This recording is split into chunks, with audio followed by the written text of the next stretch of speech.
Story 1, Hoarding a bit. I'm not fit for the television show Hoarders, but I tend to get attached to things for two reasons. First, that I might need them in the future, and second, that we should not waste anything. I grew up in a low to lower middle class environment, so we needed to save every penny. Story 2. Apparently, I have drinking habits that are concerning for alcoholism in many places outside of Wisconsin. Story 3. Whenever I visit my parents, they always say, "You never used to pronounce words this way. I didn't raise you that way." Yes, Mom. I'm sorry I say creek now instead of crick, or roof instead of rough. Story 4. I give directions using cardinal directions. You go south on Broadway, then east on First Street. It drives people crazy, but it makes sense when you live next to a mountain range. Story 5. If I am not mindful of it, I curse frequently. I grew up in a disadvantaged neighborhood, and sometimes the habit of using offensive language slips through. Story 6. Oop. Let me just scoot right past you there. Well, time to hit the hay. We better start heading out. Opening the door and shouting knock knock, instead of actually knocking. No, yeah. Yeah, no. Yeah, no, definitely. Failing to pronounce double letters. For example, the word mirror would become mere and little would become lidle. Of course, calling it pop rather than soda or Coke. Ignoring the Y. For example, crayon is pronounced crayon. Ignoring the G in NG. Generally fast, lazy speech, ignoring certain letters and making odd contractions. Barefoot whenever possible, which is something I can't do in my new state because of cacti and unusual soil. Whoever talks loudest gets heard. While you are fishing around in that cooler for another beer, grab me another beer as well. Story 7. I'm a perfectly normal, educated, well-spoken, middle-class, presentable, professional woman with a master's degree. However, when I get really upset, I transform into the overworked, hard-bitten, loud, and coarse woman from Victorian East London, reminiscent of a tough fishwife with many responsibilities. Jeans don't lie, and neither does a slap with a smelly fish. Story 8. As an Australian, I say hello and no worries. Describe my dog as a mixed breed. Call a cooler an icebox and mosquitoes as bugs. Take sick days from work. Make a U-turn when necessary. Describe myself as coming from a remote area. Story 9. Accent and speech patterns. I grew up poor in rural Appalachia as a coal miner's son and worked hard to escape and become more successful. That also meant trying to eliminate my accent. Even after developing a more Midwestern accent, there were still words that carried the old inflection or phrasing. When I am in a rush, it gets worse. Story 10. I still live where I grew up, but I think about this particular habit when it gets brought to national attention. I am a very inefficient water user. We live on a major river and are fortunate enough to have excellent water sanitation. Water is never a problem in our area. There is no seasonal variation, shortages, or limits outside of disastrous plumbing mishaps. Additionally, it's relatively cheap. This gives me the luxury of not having to consciously consider my water usage. Long showers? Obviously. Filling the kids' pool or watering the lawn. Why wouldn't I? Wait, people turn off the water while washing dishes? So anytime I see an area in drought that has to ration water or a disaster area with no water, like Flint, Michigan, I definitely feel guilty. This has been a legitimate concern for any potential discussion of moving in my life. Story 11. I am from Washington State. I always specify Washington State to avoid confusion with Washington, D.C. I still have a habit of saying state after mentioning where I live, even if it is no longer necessary. Story 12. The rural Canadian accent comes out if I am really excited, angry, or drunk. Story 13. Not panicking during an earthquake is important. I only consider getting up from my seat if the magnitude is above 6. Story 14. There are a few indicators of my accent and dialect. If I can hide my accent, then the grammar of my native dialect gives it away. I'm from Newfoundland but work elsewhere in Canada, so grammatical structures like, where are you? And where is that? usually reveal my origins. Some regional words for things also stand out. What is known as pill bugs or roly-polies elsewhere, the insect, I would call a carpenter. Other factors include drinking habits and a perception that a 45-minute drive isn't very far at all. I'm not really fazed by dramatic weather events. Generally, I am open to hosting people at my house for any reason, and I can talk for hours on the phone about anything. Though I am an introvert, it's just part of the culture I grew up in to have that open-door way of interacting with others, like boiling the kettle as soon as someone says they're coming over or as soon as they walk in the door. You best keep your shoes by the door when you come over, though. I don't want to be sweeping up all day after you leave. Story 15. I grew up in Florida and have a deep fear of swimming in fresh water anywhere in the world, even if I know there are no alligators there. Story 16. I dislike wasting food and would rather force myself to eat too much than throw that portion away. I also get upset when someone eats a snack or food that I was looking forward to eating. Story 17. I was hiking up a mountain in Greece years ago, picking up litter along the way. When I reached the top, the hikers behind me asked if I was from Oregon. Guilty as charged. Story 18. Deep South female, I apologize for everything. Traffic, weather, did you drop your coffee? I am truly sorry. Story 19. My Boston accent has softened over time.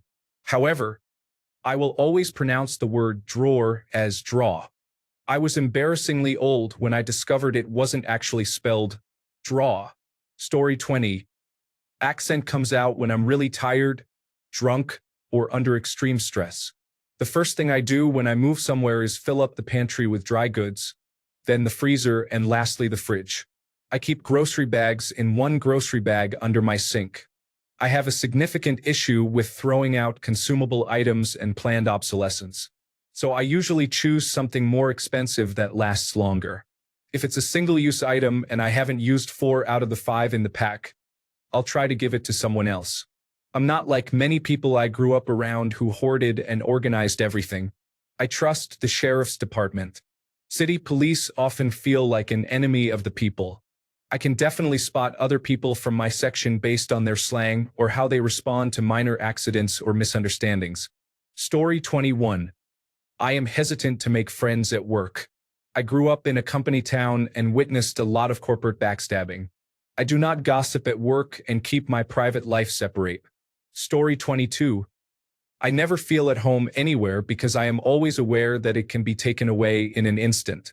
For walls and a roof make me content, but I am not particularly attached to any of them.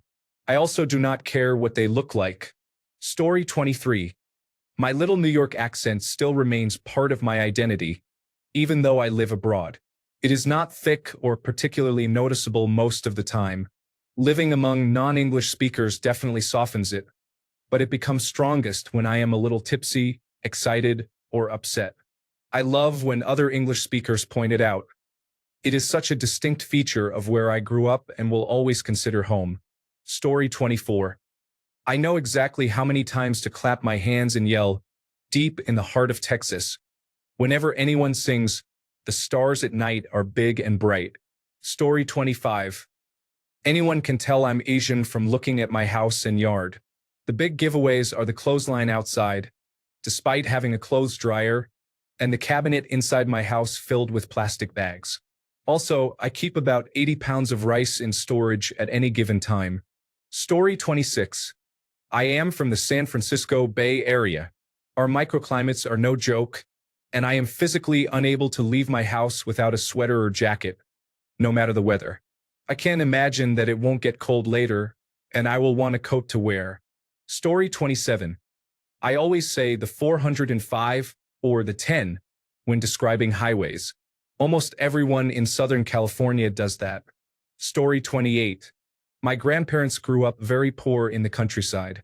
Even now that they are okay, they have never stopped the habit of collecting water from a spring near their hometown.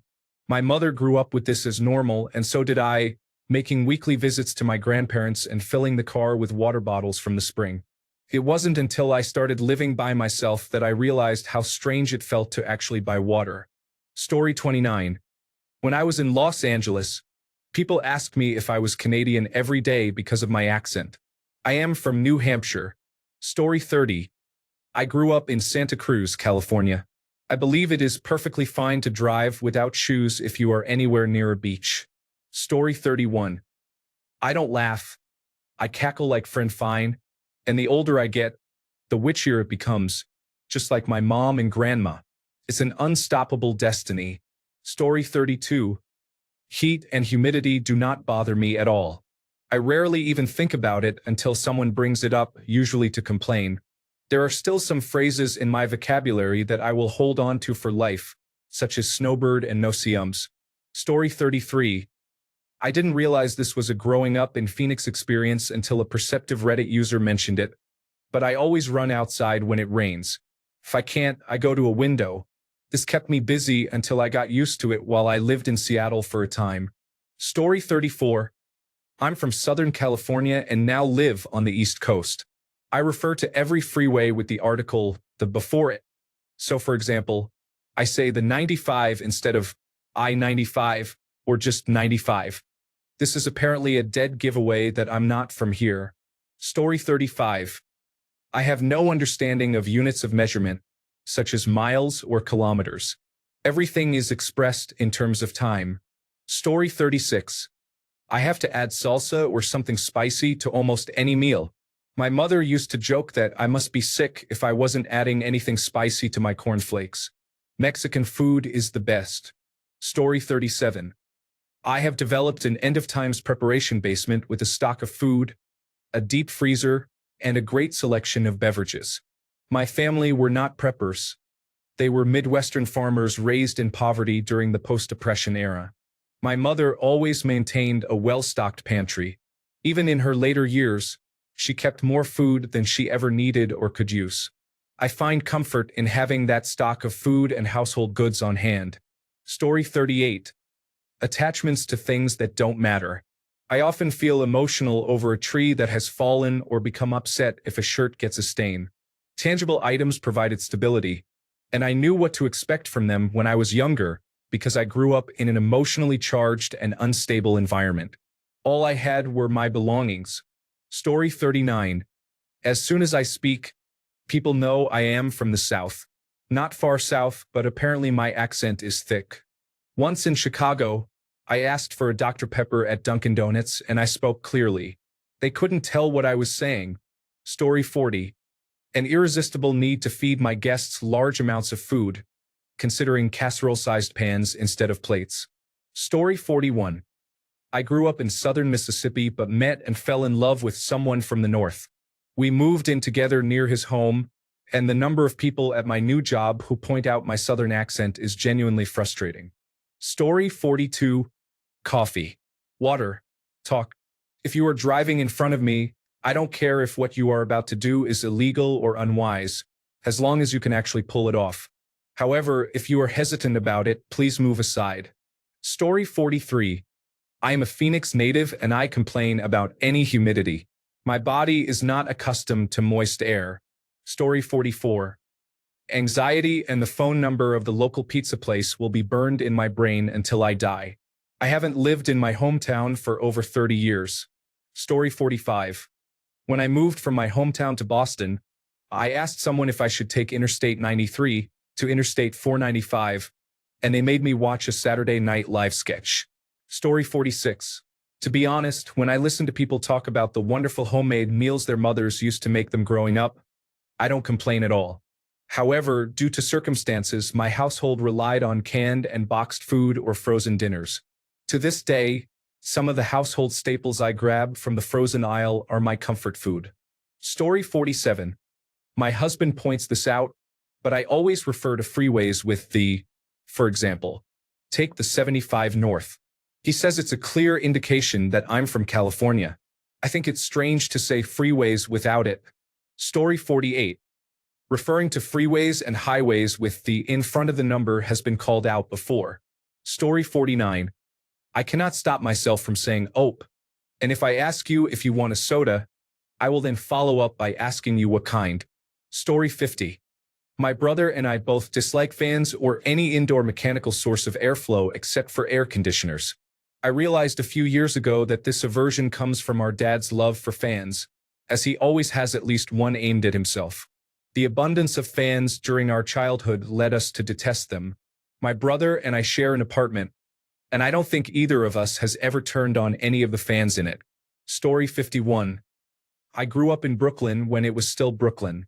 I don't make eye contact with people, but I am extremely aware of where they are in my vicinity. Additionally, if I have a drop of alcohol, the accent comes out, and I start using profanity frequently. Story 52. Not pronouncing the T in the middle of words.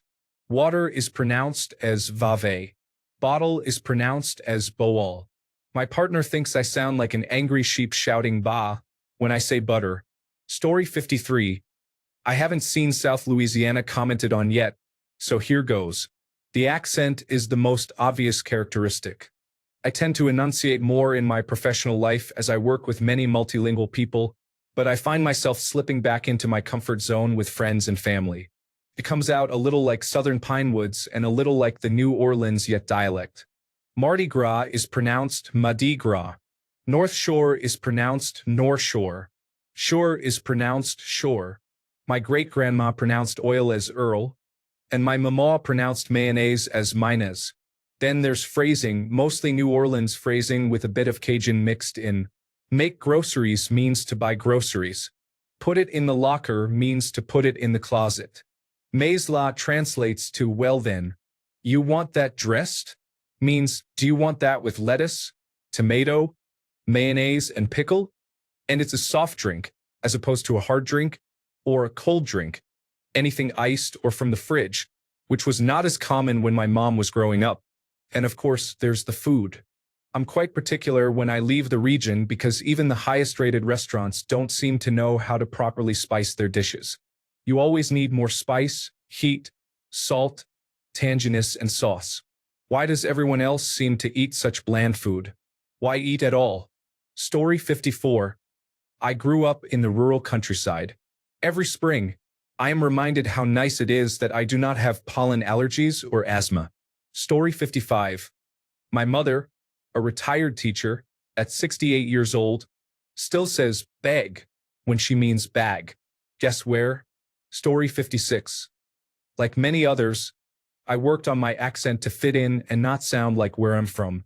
However, phrases like, but like, and literally are expressions that will never leave my vocabulary. Story 57. When eating sweet corn, first heavily butter a slice of bread, bend it into a taco shape, and roll the hot ear of corn in the bread. You end up with a perfectly buttered ear of corn and a warm, delicious slice of bread. Central Illinois is in the house. Story 58. I cannot hide my Tennessee upbringing once you hear how I pronounce pin and pen. They are exactly the same. Story 59. I had a coworker tell me, "You don't act country," and I thanked her for it.